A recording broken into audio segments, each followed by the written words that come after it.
嘿，大家好，有没有想过，那些我们眼中的百万富翁们，他们的钱到底是从哪儿来的？是不是觉得他们整天躺着就能把钱赚了？其实，他们的收入来源可不止一份死工资那么简单。今天咱们就来好好聊聊富人们都在用的这7种赚钱秘籍，看看你还差哪几种，又能从中学到些什么。咱们先来说说最常见的，也是大多数人赖以生存的方式——劳动收入。说白了，就是你出力气、费脑筋，把时间和汗水卖出去换钱。最典型的就是咱们的工资。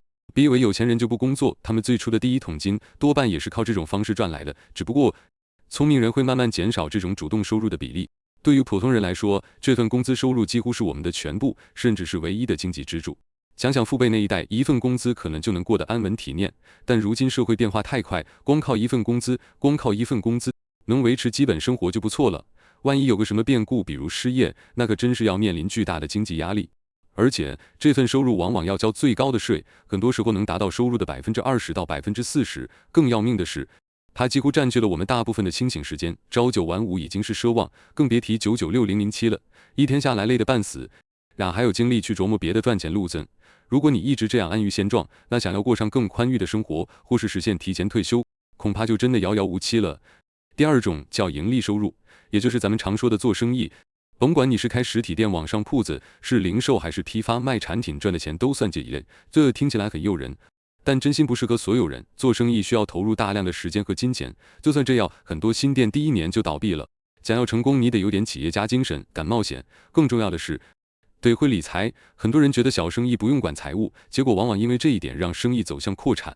想要踏出这一步，往往会发现万事开头难，缺乏冒险的勇气，加上家庭和工作的牵绊，常常让人望而却步。想创业，你得先想清楚卖什么，然后做足市场调研，写好商业计划，财务、销售、客户，样样都得分析透彻。很多人甚至会找专业人士帮忙。对我们大多数人来说，劳动收入和盈利收入可能是赚大钱最直接的路子。不过除此之外，还有5种同样重要且可行的财富源泉。咱接着往下看。第3种是利息收入，顾名思义，就是把你的钱借给别人用，然后收利息。最简单的入门级方式就是把钱存银行。很多人一听就嗤之以鼻，现在银行那点可怜的利率简直可以忽略不计。但请记住复利的力量，哪怕只有1%，经年累月下来，就算跑不赢通胀，也总比原地踏步强啊。更棒的是，这是一种超级被动的收入，一旦投入就坐等收钱，而且银行存款的风险几乎为0。除了银行，你还可以考虑买点国库券什么的，把钱借给政府。虽然回报也低，但风险同样极低。所以对于那些理财小白或者没时间研究投资的朋友，利息收入绝对是一个稳妥的起点。第4种，咱们就来说说有点意思的了，股息收入。股神巴菲特最喜欢的就是这种。据说光是2019年1年，他持有的几只心头好股票，比如苹果、可口可乐什么的，就给他带来了34亿美元的股息收入。这里钱就是你作为公司股东，公司每年或每季度分给你的利润，这同样是一种被动收入，而且能让你真正成为一家公司的老板之一。当然，有时公司不派息，买之前一定要看清楚。如果你能买到优质蓝筹股，股息收入往往能远超利息，而且你还能享受到股票本身增值的红利。另外，股息收入的税率通常很低，很多国家都在0%到20%之间，比你辛苦挣的工资税低多了。第5种叫做租金收入，这是你把房子租出去，收房租吗？以前这似乎是有钱人的专属游戏，得先有大礼钱买房，但现在获取不动产的方式灵活多了。比如很多国家都有鼓励以租养贷的计划，你只需付个首付，然后贷款买房，再把房子租出去，用租金来覆盖月供，甚至是能赚点差价。还有一种方式是，你不需要拥有房产，而是获得房屋的经营权，把它打造成民宿来赚钱。这些方法都大大降低了地产投资的门槛。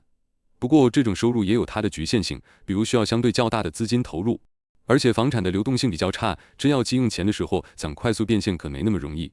第6种是资本收入，这指的是你拥有的资产升值后，你再卖掉它赚到的钱。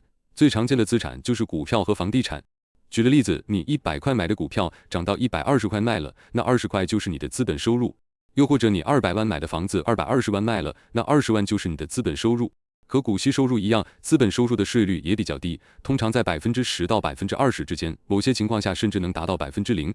最后一种也是最终极的被动收入形式，版税收入。简单来说，就是别人使用了你的创意、设计技术或者产品，然后给你钱。你可能想不到，亚马逊那个一键下单的功能，创始人杰弗里·贝佐斯早在1997年就申请了专利。光是这项专利，在过去20年里就给他带来了万亿美元的收入。现在苹果等公司也在用，其他的例子就更多了。比如你是个小说家，出版社每卖你一本书，你就有版税，你的小说被改编成影视剧，还有一笔收益。